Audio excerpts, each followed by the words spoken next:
Tonight, we travel into a landscape washed in blue. Not the bright, effortless blue of a clear sky. Not the soft blue of distant hills at dusk. But the deep, staining blue of indigo. We step into a Mughal indigo farming village, where hands are permanently tinted, where monsoon clouds gather slowly over flat fields, and where the work of cultivating color is patient, repetitive, and quietly demanding. When we think of the Mughal Empire, we often imagine marble domes gleaming in sunlight, jeweled courts shimmering beneath chandeliers, and emperors seated upon carved thrones. We picture silk, poetry, music drifting through palace halls. But before silk was dyed, before garments glowed cobalt and midnight blue, before imperial courts glittered, there were fields, there were vats, there were farmers waiting on rain. Tonight, we will begin in those fields, in the humid stillness before a monsoon storm. We will feel the texture of indigo leaves between our fingers. We will watch the long process by which green plants become blue dye. From there, we will move gradually outward, toward Emperor Akbar and the shaping of a vast empire. We will explore Mughal consolidation, the haunting remains of Faper Sikri, Sufi and Islamic traditions, intricate textile trade networks, the Mansabdari system of rank and obligation, and finally, life inside the Red Fort, where marble and discipline meet. But first, we remain in the village, with stained hands, with damp earth, with waiting. Take a slow breath. Imagine humidity pressing gently against your skin. And consider why surviving a year in a Mughal indigo farming village might be far more difficult than it first appears. You wake before sunrise when the air is briefly tolerable. The village is quiet except for the soft rustle of thatched roofs shifting in a faint pre-dawn breeze. The earth beneath your feet is packed and cool, still holding traces of night.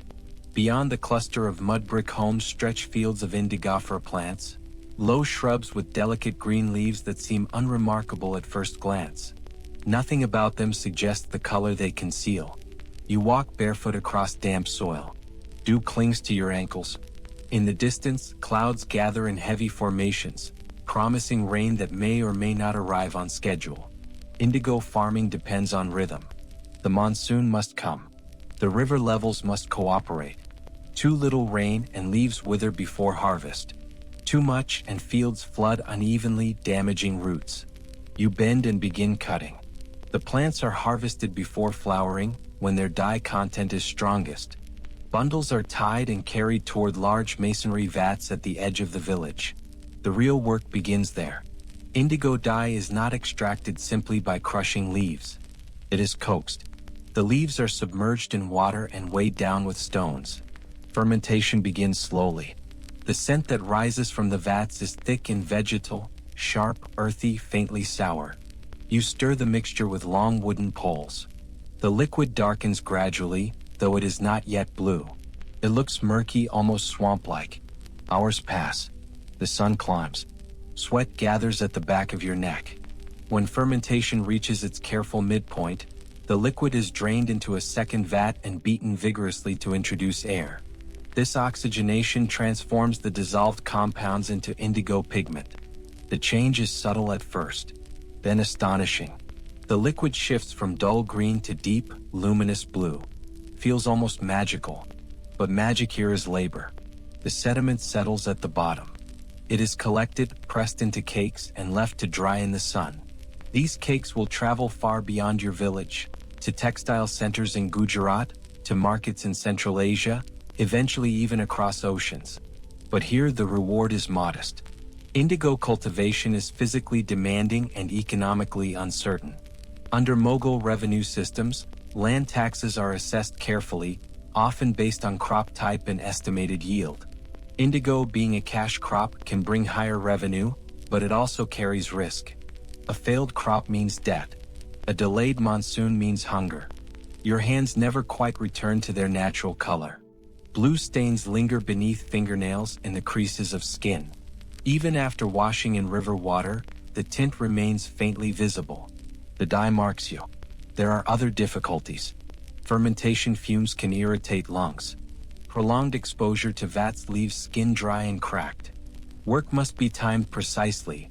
If fermentation goes too far, the dye quality diminishes. Children help where they can. Women assist in bundling and drying. Labor is communal, but strain is shared. At midday, you rest briefly beneath a neem tree. Flatbread is eaten with lentils or onions when available. Water is drawn carefully from clay pots kept in shade. You look at your hands. Well, permanent in appearance, temporary in prosperity. In seasons when monsoon rains arrive gently and on time, yields are good. Traders visit more frequently. Silver coins pass through the village. Repairs are made to homes. In other years, anxiety hums beneath daily routine. Indigo connects this quiet village to imperial markets, to courtly garments, to distant ports. Yet standing ankle-deep in mud, stirring a vat beneath oppressive humidity, the empire feels far away. The rhythm of your life is set by rain clouds and fermentation cycles, by soil and patience. And beyond these fields, in marble halls and planned cities, emperors shape policies that determine your obligations and possibilities. One of those emperors, perhaps the most influential of the Mughal dynasty, is Akbar. We leave the vats now, blue pigment drying in the sun, and turn toward the imperial center. Far from the indigo vats, where the air smells of fermentation and wet leaves, the atmosphere shifts. We move northward toward imperial roads that stretch wide and deliberate across the plains. Dust rises beneath the hooves of horses. Caravans pass in steady rhythm. Courtiers travel beneath embroidered canopies. At the center of this vast movement stands a young emperor who will reshape the Mughal world. His name is Akbar. Born in 1542, during a period of uncertainty for the Mughal dynasty, he did not inherit a stable throne. His father, Humayun, struggled to maintain power. Exile and return marked the early chapters of the empire's story. Akbar ascended the throne at just 13 years old. At first, he was guided by regents, most notably Bayram Khan, who stabilized the court and secured military victories. But as Akbar matured, he gradually assumed personal authority. His reign would stretch nearly half a century. It would transform administration, religious policy, architecture, and the very idea of imperial identity. Imagine approaching his court. The city hums with layered languages: Persian, Hindavi, Turkey. Fine carpets cushion footsteps. Courtiers stand in careful rows, each aware of rank and protocol. Akbar is described as broad-shouldered, attentive, energetic. Though illiterate in the conventional sense, he possessed extraordinary memory and curiosity. He listened to readings of poetry, philosophy, and history. He invited scholars, mystics, and theologians of various traditions to debate in his presence. The empire under Akbar expanded not only by conquest, but by consolidation. He forged alliances with Rajput rulers, incorporating them into imperial service rather than merely subduing them. Marriages linked dynasties. Loyalty was rewarded with land grants and rank. This inclusiveness had practical consequences. For a farmer cultivating indigo, Akbar's policies might feel distant, yet they shaped taxation, land assessment, and security. His revenue reforms, often associated with his finance minister Todar Mal, standardized land measurement and tax rates. Fields were surveyed carefully. Productivity was calculated over several years to determine average yield. Tax demands were structured to appear predictable rather than arbitrary. Predictable systems create a sense of stability.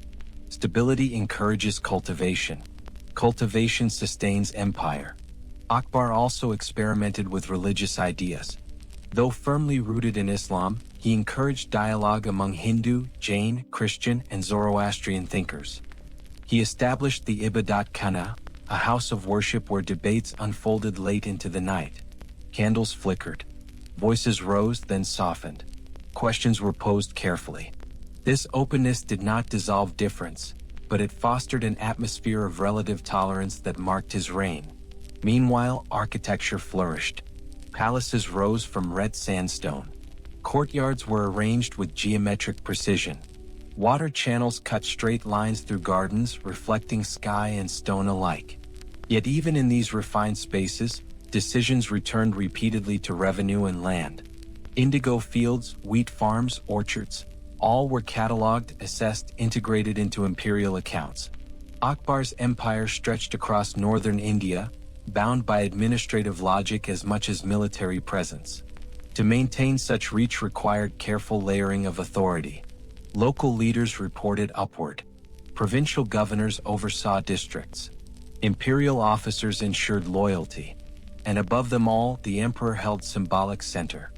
For villagers, Akbar's reign may have brought relative calm compared to earlier decades of conflict.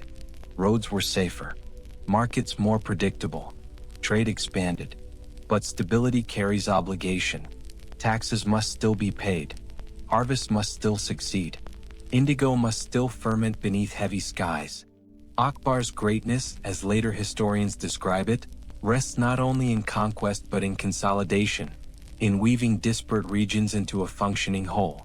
As his empire solidified, Mughal authority grew deeper roots. From a fragile dynasty to a structured state. We move now from the figure of the emperor to the broader process by which Mughal power consolidated across the subcontinent, gradually, methodically, and sometimes quietly. Empires do not settle into place all at once. They expand, contract, test their edges, and then sometimes they steady. Under Akbar and his successors, the Mughal Empire did not simply stretch outward through conquest. It folded inward, weaving distant regions into a more unified administrative fabric. Imagine a map of northern India in the late 16th century. Provinces, known as subas, are outlined carefully. Each is overseen by a governor appointed by the emperor. Beneath him stand officials responsible for revenue, military organization, and judicial oversight. This layering of authority is deliberate. Power must travel, but it must also return. Messages move along imperial roads carried by mounted couriers. Orders are written in Persian, the administrative language of the court, then translated into local practice by regional officers who understand the land and its rhythms. For a village cultivating indigo, consolidation might mean clearer tax rates, more consistent oversight, and access to broader markets. It might also mean stricter accountability. Land surveys become more precise. Revenue expectations become standardized. Fields are measured with bamboo rods. Crops are classified. Yield averages are calculated over years to determine fair assessments. There is comfort in predictability. There is also weight. The Mughal administration relies heavily on documentation. Paper records accumulate in provincial offices. Neat lines of script recording acreage, harvest quantities, remittances owed. The empire becomes an archive. Consolidation also involves military presence, though not always through dramatic confrontation. Garrisons are stationed in key towns. Forts are repaired and expanded. Local rulers who submit retain certain privileges. Those who resist are gradually pressured into alignment. The process is steady rather than chaotic. Akbar's successors, Jahangir, Shah Jahan, inherit this structure. They refine it. They build upon it. By the early 17th century, the Mughal Empire stands as one of the wealthiest and most organized states in the world. Trade flourishes. Textiles, spices, precious stones, and indigo move through established routes. Ports on the western coast connect to the Persian Gulf and beyond. Yet consolidation is not merely administrative. It is cultural. Persian aesthetics blend with Indian traditions in art and architecture.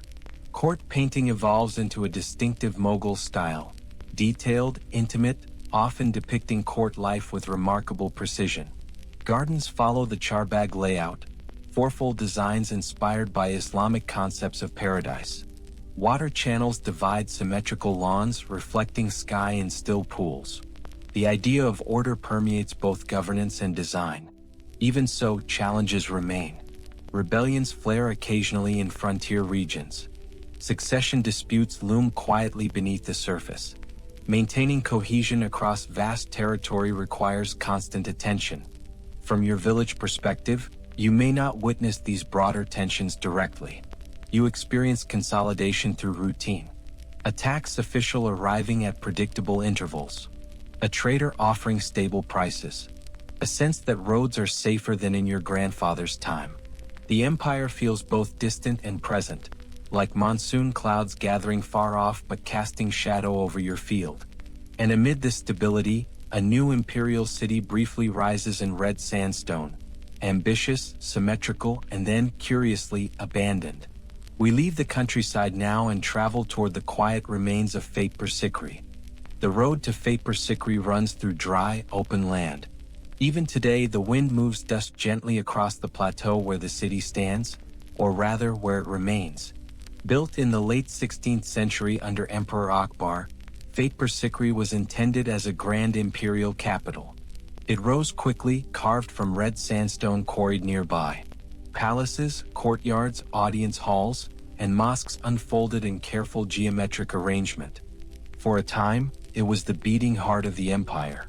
And then just as steadily it was left behind. But let us approach it as if rediscovered. Imagine walking through its gates after years of silence.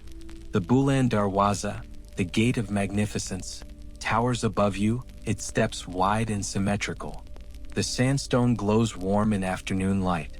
Carved calligraphy arcs across its surface, verses flowing in disciplined elegance. Beyond the gate lies a vast courtyard anchored by the Jama Masjid. Pigeons settle in shaded corners. Wind moves softly across stone floors that once echoed with footsteps of courtiers and scholars. Why was it abandoned? Historians suggest several possibilities. Water supply issues may have made sustained habitation difficult. Strategic concerns could have drawn the court closer to other regions. Political calculations often shift quietly. What remains undeniable is the city's remarkable preservation.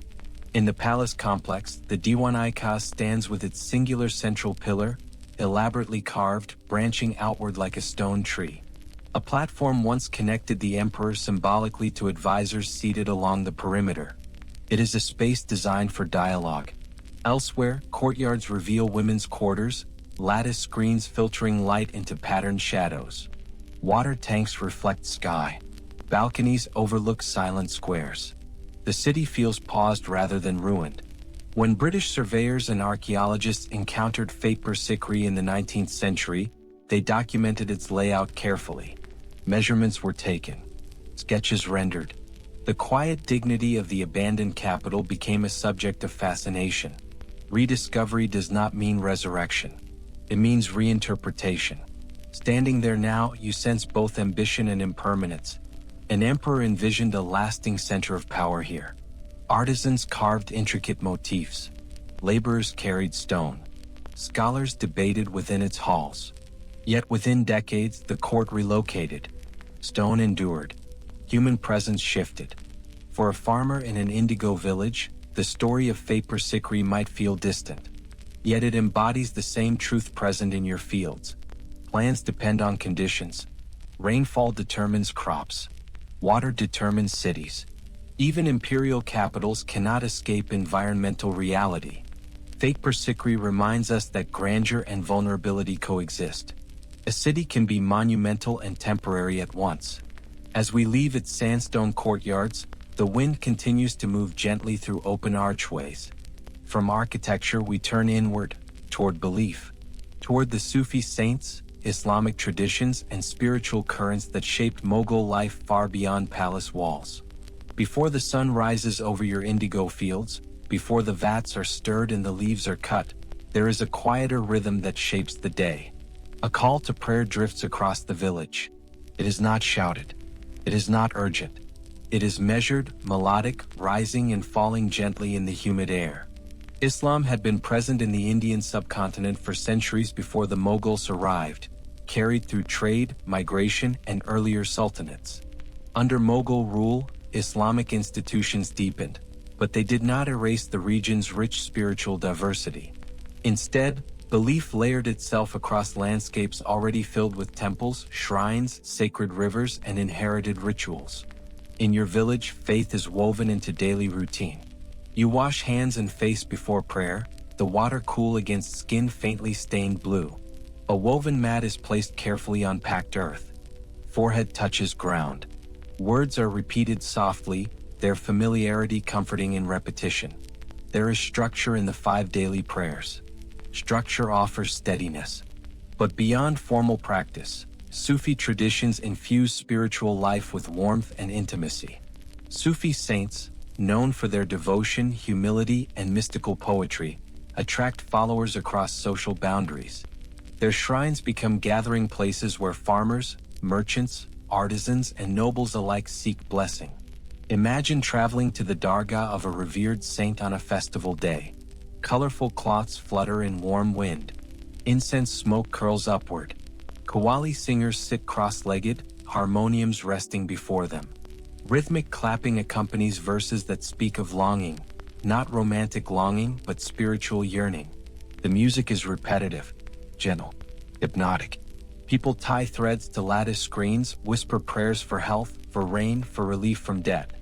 Offerings of flowers are placed at tombs draped in embroidered fabric. Sufism emphasizes closeness to the divine through love and remembrance. It softens rigid boundaries, inviting participation across faith lines. Hindu villagers may visit Sufi shrines. Muslim artisans may admire local temple festivals. Under Akbar, this atmosphere of relative tolerance was encouraged. He engaged with scholars of multiple traditions, exploring questions of truth and governance. While later emperors varied in approach, the cultural blending endured. Islamic scholarship also shaped law and ethics. Qazis, judges trained in Islamic jurisprudence, adjudicated disputes among Muslim communities. Contracts were written, marriages recorded, inheritance calculated. Religion was not abstract philosophy. It structured property, family, obligation. For you, spirituality might be quieter. A whispered prayer before stepping into fermentation vats. A request for gentle monsoon rains.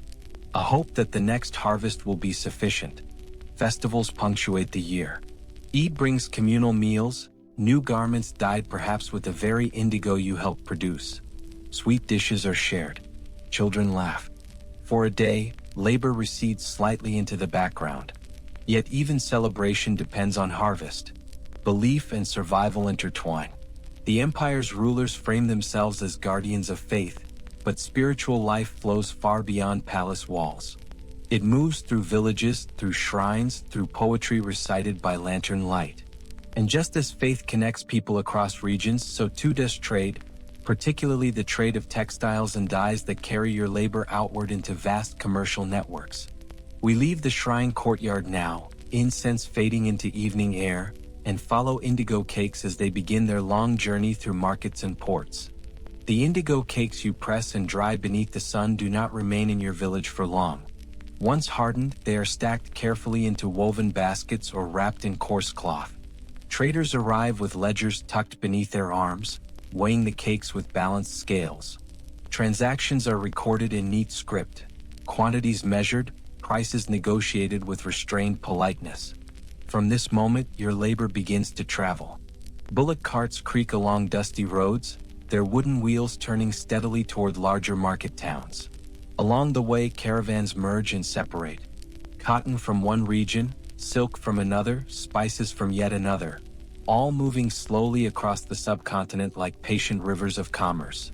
Indigo is valuable.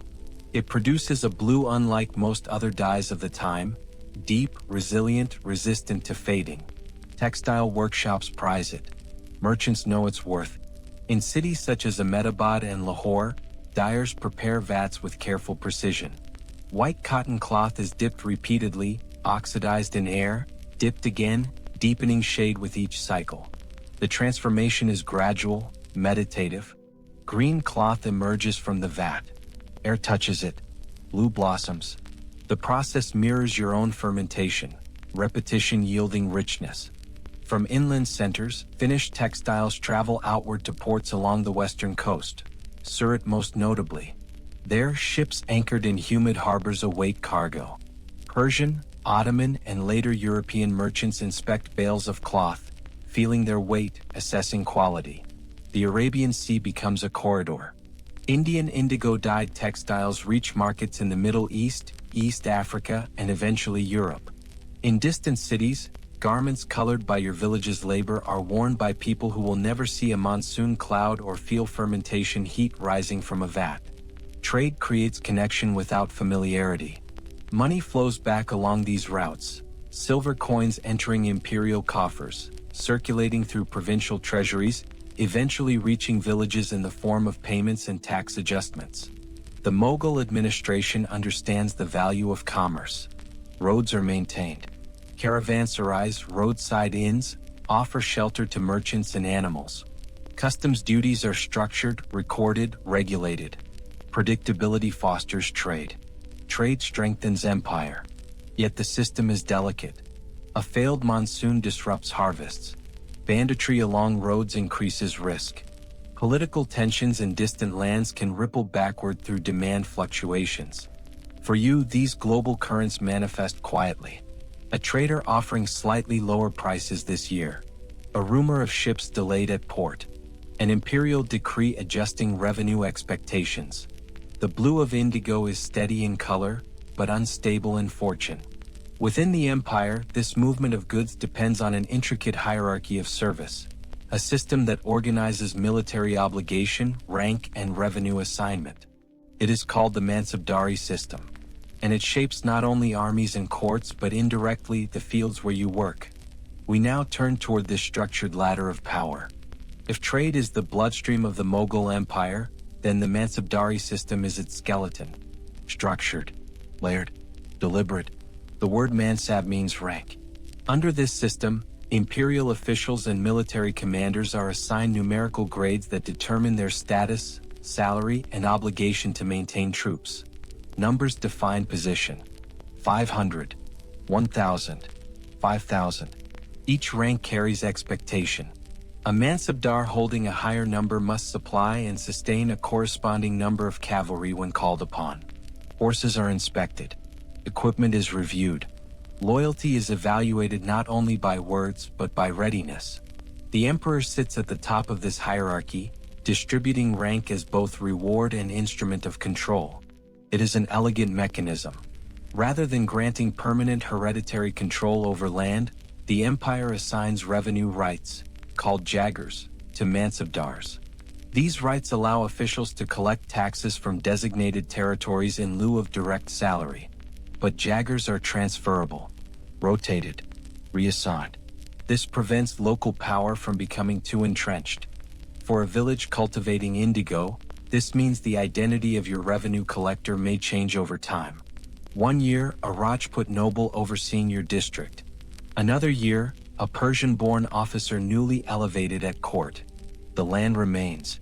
The crops remain. The structure above shifts quietly. A Mansabdar's prosperity depends on efficient revenue extraction. Yet excessive demand risks depopulating fields or inciting unrest. Balance is necessary. Imperial inspectors monitor performance. Reports travel back to the capital. Corruption is addressed when detected, though never entirely eliminated. In theory, merit influences advancement. Military success, administrative skill, demonstrated loyalty, all contribute to promotion. In practice, family connections and courtly favor also play their roles. Still, the system creates mobility unusual for its time. Individuals of diverse ethnic and religious backgrounds serve within it. Central Asians, Persians, Rajputs, Indian Muslims. Hierarchy does not erase diversity. It organizes it. Imagine a provincial officer arriving in your village, accompanied by mounted retainers. His garments are crisp. His horses well-groomed. He carries documents bearing imperial seals. He does not harvest indigo. He does not stir vats. Yet his rank determines the portion of your crop that travels upward through the system. The relationship is indirect but constant. Silver collected in your district funds cavalry maintained hundreds of miles away. Those cavalry secure borders. Secured borders stabilize trade. Stabilized trade sustains indigo demand. Circular. Structured. Repetitive. For Mansabdars, life involves movement. From court to province, from province to frontier, from one jagir to another. They dwell in fortified residences, manage estates temporarily, then relocate when reassigned. Few roots sink deeply. Imperial service requires mobility. And at the apex of this hierarchy stands the emperor, residing within fortified splendor, most famously within the Red Fort. We now move toward that space of marble halls and guarded gates, where rank converges and ceremony unfolds. From the indigo fields, from provincial offices and caravan roads, all lines of authority eventually converge upon the imperial court. We arrive now at the Red Fort. There are several Mughal forts built of red sandstone, but the most emblematic is the one commissioned by Emperor Shah Jahan in Delhi, known as the Lal Kila. Its walls rise high and confident, their color shifting subtly with the light of day, rose at dawn, copper at noon, deep crimson at sunset. Approaching its gates, you sense both ceremony and restraint. Guards stand at measured intervals. Elephants once passed beneath arched entrances. Courtiers in layered silk moved across polished courtyards in deliberate procession. Inside, the atmosphere changes from fortress to refinement. White marble pavilions gleam against the red sandstone backdrop. Inlaid with semi-precious stones, surfaces display floral motifs, delicate vines carved in shallow relief. Water channels, known as the Nar or Stream of Paradise, run through palace apartments, cooling air and reflecting light. The design is intentional. Order in stone, flow in water, hierarchy in space. The emperor's private audience hall, the Diwan-i-Khas, once held the peacock throne, an object of immense wealth and symbolism. Above it was inscribed a Persian couplet suggesting that if there is a paradise on earth, it is here. And yet, paradise required administration. Beyond visible splendor worked a vast bureaucracy, scribes bent over low desks recording decrees, clerks calculating revenue, messengers waiting for sealed orders. Servants moved quietly through corridors. Musicians performed in shaded chambers. The Zenana, or women's quarters, housed imperial consorts and attendants within its own structured hierarchy. Life inside the Red Fort was regulated by etiquette. When to bow, where to stand, how to address the emperor. Each gesture carried meaning. Morning began with the Jaroka Darshan, when the emperor appeared at a balcony to be seen by his subjects, a ritual blending political authority with almost devotional visibility. Crowds gathered below, seeking reassurance in the sight of continuity. From these marble halls, decisions radiated outward. Tax policies adjusted. Mansabdars promoted or reassigned. Construction campaigns initiated. Some of those campaigns required stone, timber, labor, all drawn from provinces where indigo also grew. The distance between your blue-stained hands and these white marble corridors may feel vast, but it is not infinite. Revenue collected in your district contributes to the maintenance of this palace.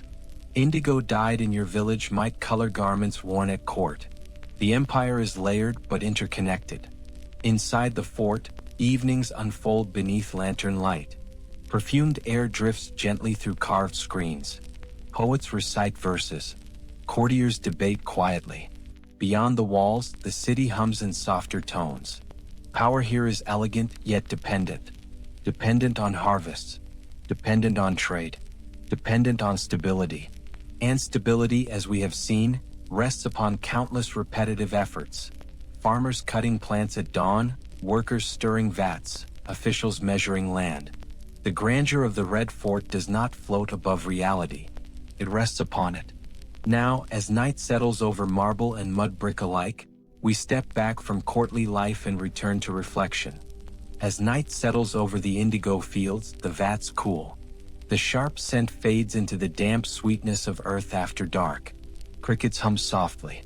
Somewhere in the distance, a dog barks once, then quiets.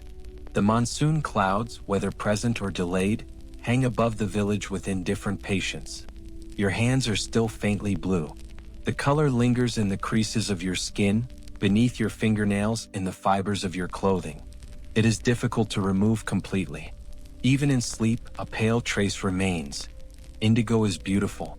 It stains cloth with depth and permanence. It travels across seas. It drapes emperors and merchants alike. It becomes turbans, robes, curtains, sails. But before it becomes beauty, it is repetition. Cutting, soaking, stirring, pressing, drying. Again and again. We have walked through your village at dawn. We have stood in fermentation yards heavy with scent. We have followed imperial ambition through Akbar's consolidation, through the silent sandstone of Fatpur Sikri, through Sufi shrines humming with quiet devotion.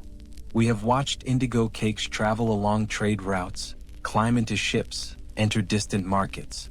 We have examined the Mansabdari hierarchy, numbers defining rank, authority flowing downward and revenue flowing upward. We have stepped inside the Red Fort, where marble gleams and water channels whisper across polished floors. And through it all, one truth repeats gently: grandeur rests on ordinary labor. The Mughal Empire dazzled visitors with architecture, textiles, and ceremony. Yet beneath the marble and poetry lay fields like yours, wet with monsoon rain, dry under summer sun, measured by bamboo rods and recorded in careful script. Color came at quiet cost, not dramatic, not explosive, but steady. Civilizations are often remembered through their monuments, forts, mosques, palaces, cities of stone. Yet those monuments are supported by softer materials: grain harvests, dye plants, handwritten ledgers, whispered prayers. The indigo on a noble's robe carries within it the memory of humidity, of aching shoulders, of careful fermentation timing. The marble of the Red Fort carries within it quarry dust and patient chiseling. History, when observed closely, is rarely loud. It is composed of small acts repeated across seasons. As you drift now towards sleep, perhaps imagine the fields at twilight. The blue leaves no longer visible in darkness. The air cooling gradually. The empire, for all its power, settling into quiet for the night. In the distance, a faint echo of evening prayer fades. The vats rest. The palace lamps dim. And somewhere between village and fort, between field and throne, the deep blue of indigo remains, calm, enduring, and born from patient hands. Rest now. The story, like the die, has settled.